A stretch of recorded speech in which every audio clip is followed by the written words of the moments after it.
ఎక్కడ్రా? పక్కనే semi constructed building ఉంది చూడు. అదే బిల్డింగ్లో పైకి వచ్చేసాను, సెకండ్ ఫ్లోర్.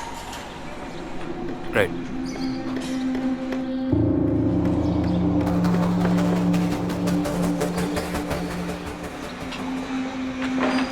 హాయ్రా.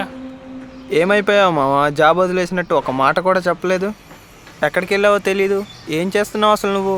లే మా మాట, నాకు శాలరీ సరిపోతలేదురా, అందుకే బంద్ చేసిన. ఇంకో 1 month తర్వాత పెంచుతా ఉన్నారు కదా.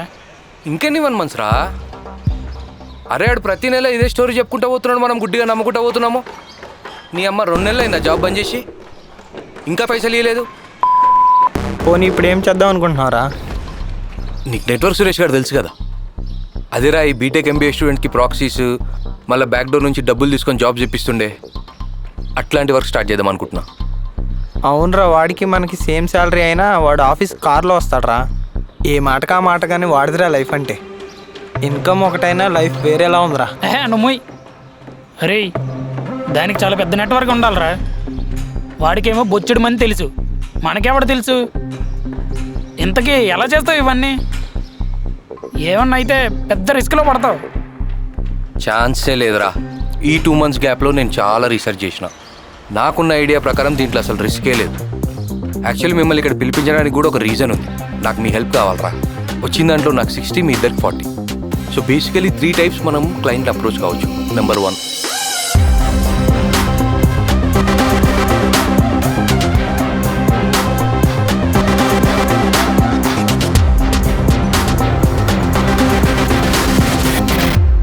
ఇదిరా. మొత్తానికి ఇది నా ప్లాన్. అరే అంతా సరే కానీ కస్టమర్స్ని ఎలా మ్యానిపులేట్ చేస్తావురా? సురేష్ గారు ఎంతోమందిని మోసం చేసి బయట తిరుగుతున్నాడు, మనం చేయలేమా? ఈ మనీ అంతా తీసుకెళ్ళి బ్యాంక్లో వేయలేం కదా. అది పెద్ద ఇష్యూ కాదురా. బేసికలీ ఏ స్కామ్లో అయినా డబ్బులు డాలర్స్కి కన్వర్ట్ చేస్తారు. సో ఎవరు ఏం చేయలేరు. ఓ, ఇది వర్కౌట్ అవుతుందంటావా? వాడు మనల్ని నమ్మి డబ్బులు ఇస్తాడంటావా? టెల్ మీ, ఏ బిజినెస్ అయినా ఎలా రన్ అవుతుంది? క్వాలిటీ ఇంకా ఇన్వెస్ట్మెంట్. ఇవన్నీ టెక్స్ట్ బుక్ నమ్మేవాడు చెప్పే మాటలు. మీరు అబ్జర్వ్ చేస్తే బేసికలీ ఏ బిజినెస్ అయినా మనుషుల వీక్నెస్ మీద రన్ అవుతుంది. ఆ వీక్నెస్ పట్టుకొనే మనం డబ్బులు సంపాదించుకోవాలి. అట్లాంటి ఒక వీక్నెస్ నాకు దొరికింది.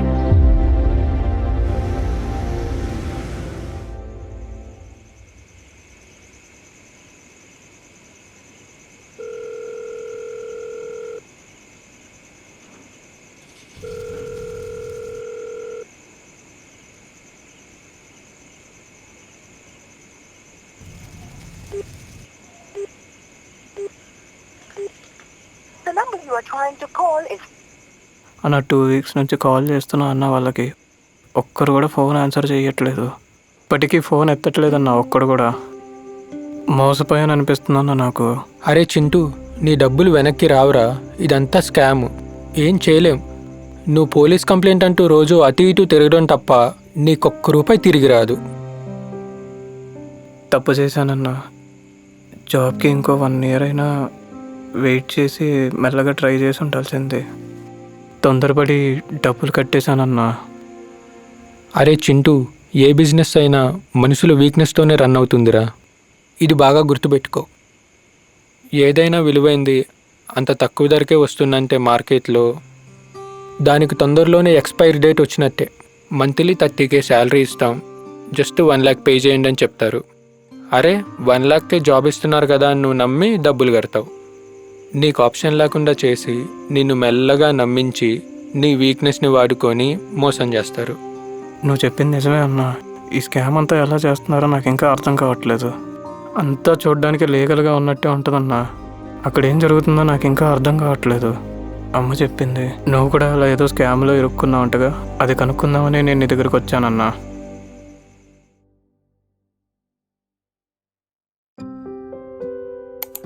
నేను అప్పుడు ఫైనల్ ఇయర్, ప్లేస్మెంట్ స్టార్ట్ అయిన టైము. అప్పుడు జాబ్స్ హైరింగ్ తగ్గిపోయాయి. ఫుల్ రెసెషన్ పీరియడ్ జరుగుతుండేది. ఎందుకో తెలియదు, చాలా టెన్షన్ అనిపించేది. జాబ్ వస్తుందో రాదో తెలియక చాలా ఎక్కువ భయం వేసేది నాకు. రెజ్యూమ్ ఇంకా అట్రాక్షన్గా కనిపించడానికి నాకు తెలియని స్కిల్స్ని కూడా యాడ్ చేసి పెద్ద పెద్ద కంపెనీస్కి అప్లై చేస్తుండేవాడిని. అప్పుడు నా 5th ఇంటర్వ్యూ అయినా నేను చాలా టెన్షన్ పడుతుండేవాడిని. Good morning sir, my name is Rajesh Tokala. I am from Hyderabad.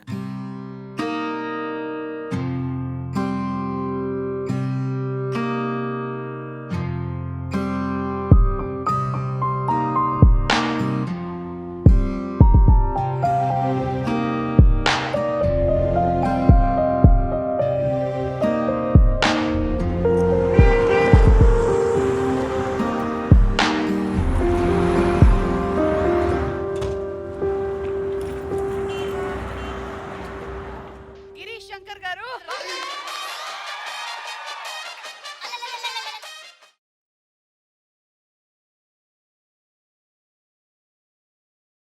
Interview ఏమైందిరా?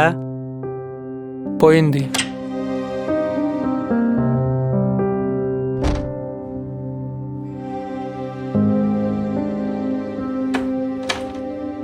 మళ్ళీ నాకు నెక్స్ట్ డే ఇంటర్వ్యూ.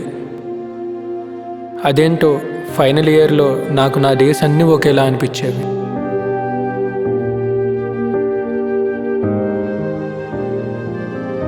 దేవుడా, నాకు ఈరోజు ఎలాగోలా జాబ్ వచ్చేలా చూడు.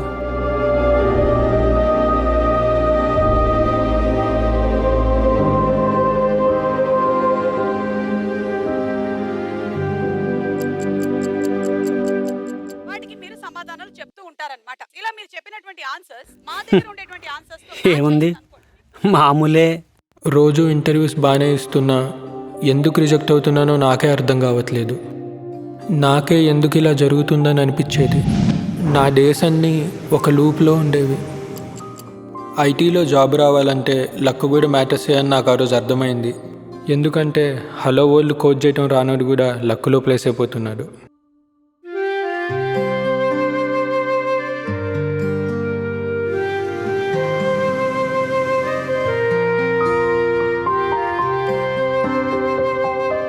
వచ్చాడండి వీరుడు. రోజు ఇంటర్వ్యూకి వెళ్ళటం, మబ్బు ముఖాన్ని రావడం, వచ్చి 24 గంటల్లో సెల్ ఫోన్ చూసుకోవడమే. లక్షలు పోసి చదివించాను. ఊళ్ళో బయటకు వెళ్తే మీ అబ్బాయికి ఉద్యోగం ఎందుకు రావట్లేదు అని నా ప్రాణం తీసేస్తున్నారు. ఇంకా ఇంటర్వ్యూస్ ఇచ్చే పేషెన్స్ నాకున్నా అది చూసే మా నాన్నకి లేదు. అదేంటో ఒక్కోసారి మన ఫ్యామిలీ పర్సన్ కూడా మన దగ్గరికి వచ్చేసరికి సొసైటీ పర్సన్లా మారిపోతారు. అప్పుడే మా కాలేజ్ నుండి నాకు ఒక మెయిల్ వచ్చింది. ఆ కంపెనీ పేరు ఎస్పెక్ట్ టెక్నాలజీస్. 2 lakhs పే చేస్తే ఆ కంపెనీ వాళ్ళే ట్రైనింగ్ ఇచ్చి జాబ్ ఇస్తా అన్నారు. నాకున్న సిచ్యువేషన్ అండ్ టైంకి ఇదే కరెక్ట్ అనిపించింది. వాళ్ళ కంపెనీ వెబ్సైట్ ఓపెన్ చేసి చూశాను. గుడ్ రేటింగ్స్ అండ్ రివ్యూస్ ఉన్నాయి.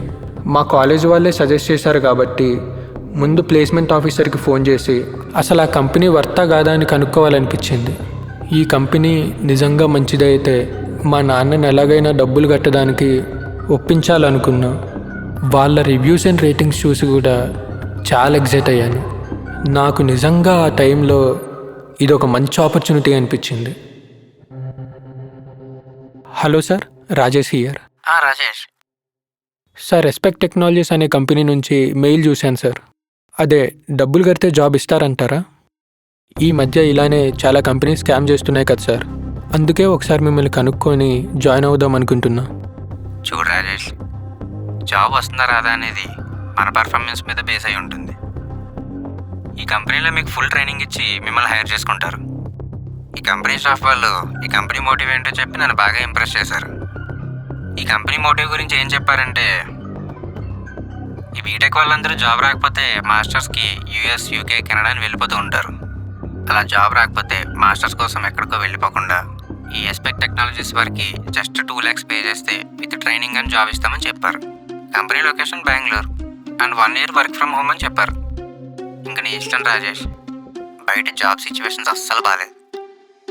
అండ్ ఈ మధ్య రెసిషన్ వల్ల మన కాలేజ్ కూడా కంపెనీస్ ఏం తీసుకురాలేకపోతుంది. మాకు కూడా చాలా బాధగానే ఉంది, మన కాలేజ్లో చాలామందికి ప్లేస్ అవ్వకపోవడం. సో ఒకసారి నేను చెప్పిన దాని గురించి ఆలోచించు. Yeah, okay sir.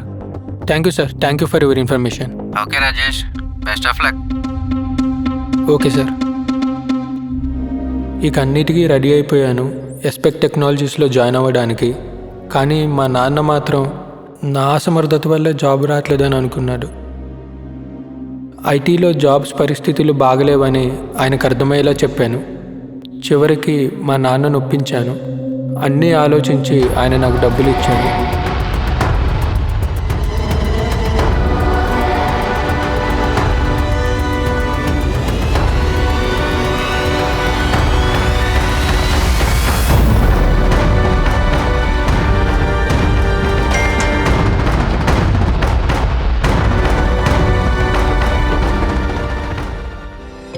Within 3 days నాకు వాళ్ళ నుంచి కాల్ వచ్చింది.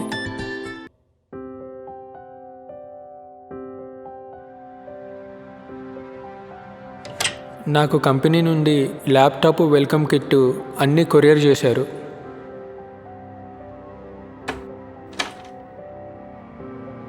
నాకు 6 months ట్రైనింగ్ ఇస్తా అన్నారు. ఆ ట్రైనింగ్ అయ్యేంత వరకు మంత్లీ 10K ఇస్తానని కూడా చెప్పారు. కానీ మాకు ఏ ట్రైనింగు సరిగ్గా జరగలేదు. వర్క్ లేదు, కానీ నాకు స్టైఫండ్ మంత్లీ పడేది.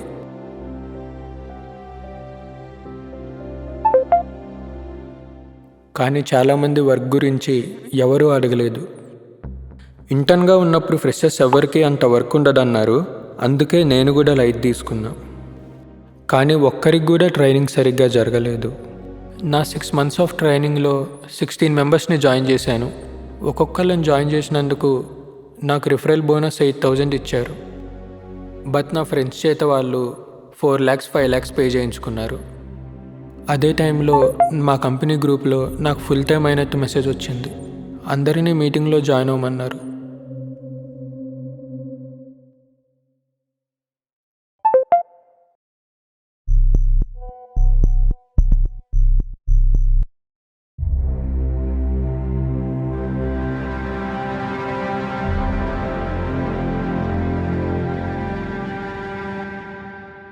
కంగ్రాచులేషన్స్ రాజేష్, నువ్వు ఫుల్ టైంకి కన్వర్ట్ అయ్యావు. అండ్ నీకు స్టార్టింగ్లో ప్రాజెక్ట్ వచ్చేదాకా వెయిట్ చేయాలి. ఇంకో 16 internsని లీడ్ చేయాలి. అండ్ అందరూ బ్యాక్ డోరే. ఇదంతా ప్రాజెక్ట్ వచ్చేదాకే రాజేష్. నేను ఒక సాఫ్ట్వేర్ ఎంప్లాయ్ కంటే ఒక బ్యాక్ డోర్ వర్కర్గానే ఆ కంపెనీకి ఎక్కువ పనిచేశాను.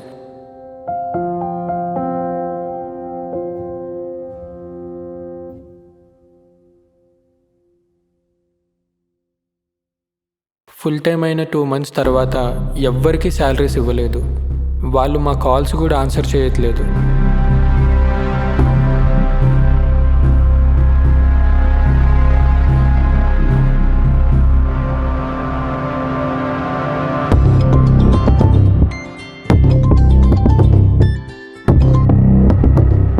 రే రాజేష్, శాలరీ పడట్లేదు. 2 months అయింది, కాల్ కూడా ఆన్సర్ చేయట్లేదురా.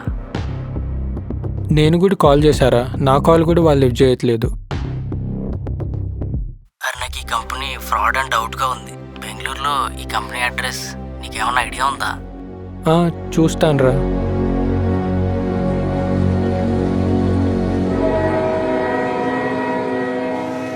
ఎందుకో నా ఫ్రెండ్తో మాట్లాడాక నేను చాలా డిస్టర్బ్ అయ్యాను. ఈ కంపెనీ మీద నాకు పూర్తిగా నమ్మకం పోయింది. ఇక అన్నీ ఆలోచించి ఏదైతే అదైందని ఆ అడ్రస్ని పట్టుకొని బెంగళూరుకి వచ్చాను. తీరా అక్కడికి వెళ్ళి చూస్తే అదొక సెమీ కన్స్ట్రక్టెడ్ బిల్డింగ్. అసలు అక్కడ ఏ కంపెనీ లేదు. నాకు వాళ్ళు అప్పచెప్పిన 16 members అందరికీ నా కాంటాక్ట్సే ఇచ్చి నా పేరు మీద ఫేక్ బ్యాంక్ అకౌంట్స్ క్రియేట్ చేసి అందరి ట్రాన్సాక్షన్స్ అందులోనే చేశారు.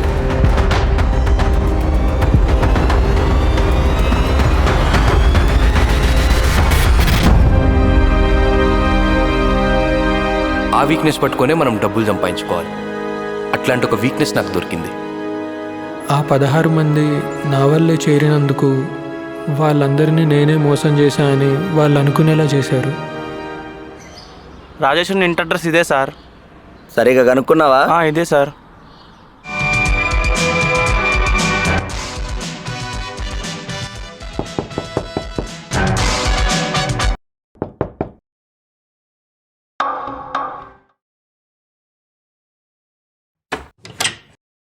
రాజేష్ వాళ్ళ ఇల్లు ఇదేనా? అవును సార్, రాజేష్ మా అబ్బాయే. రాజేష్ రాజేష్ వస్తున్నా నాన్న. ఎస్పెక్ట్ టెక్నాలజీలో పనిచేసేది నువ్వేనా? సార్ ఏం జరిగింది సార్? మీ వాడు 16 మంది దగ్గర డబ్బులు తీసుకొని మోసం చేశాడు. నేనేం చేయలేదు సార్. ఆ కంపెనీ వాళ్ళు జాయిన్ అయ్యే ముందు నాతో అన్ని సంతకాలు పెట్టించుకున్నారు సార్. నా పేరు మీద ఫేక్ అకౌంట్ క్రియేట్ చేసి నన్నే ఇరికించారు. ఆ కంపెనీకి నాకు ఏం సంబంధం లేదు సార్. సార్ ఎక్కడ పొరపాటు జరిగింది సార్. మా వాడు అలాంటి వాడు కాదు సార్.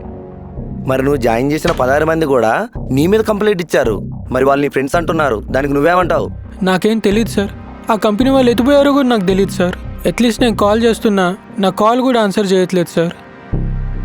ఇవన్నీ కాదు కానీ స్టేషన్కి నాడు. సార్ స్టేషన్కి నాడు. సార్ సార్ సార్ సార్ మా వాడు అలాంటి వాడు కాదు సార్. సార్ ఎక్కడ పొరపాటు జరిగింది ప్లీజ్ సార్. సార్ నెమ్మదిగా మాట్లాడుకుందాం సార్. సార్ ఆ కంపెనీకి నాకు ఏం సంబంధం లేదు సార్. Sir please. ఎక్కడ పొరపాటు జరిగింది సార్. మా వాడు అలాంటి వాడు కాదు సార్. Please sir.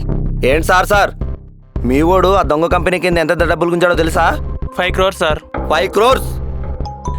ఎవరో చేసి మా వాడిని ఇరికించుంటారు సార్. ప్లీజ్ సార్ నేనేం నెమ్మదిగా చేయలేదు కూర్చొని సార్. మాట్లాడు. ఏం మాట్లాడతావు చెప్పు, ఏం మాట్లాడతావు? వాళ్ళంటూనే కాదు sir. Hello sir. Okay sir. Okay sir. నేను చెప్తాను సార్, ఎస్ఐ గారికి నేను చెప్తాను. ఓకే సార్, ఒక్క నిమిషం. వచ్చే సార్, నేను చెప్తాను సార్, ఎస్ఐ గారికి నేను చెప్తాను. Okay sir. Okay sir.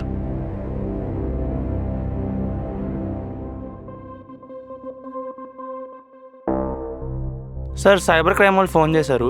ఆ కంపెనీలో 2 అకౌంట్స్ నుంచి హై ట్రాన్సాక్షన్స్ జరిగినాయి అంట. మాదాపూర్ పిఎస్లో కస్టడీలో ఉన్నారు. మాదాపూర్ పిఎస్ సార్ కూడా 2 ఫోటోలు పెట్టారు సార్. అర్జెంటుగా రమ్మన్నారు సార్ మిమ్మల్ని.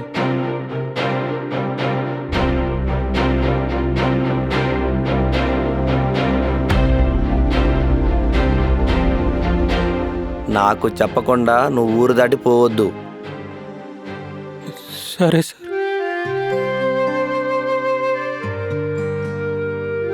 త్రీ మంత్స్ అయ్యాక నేను బిజినెస్ చేసుకోవడానికి ముంబై వెళ్ళాను.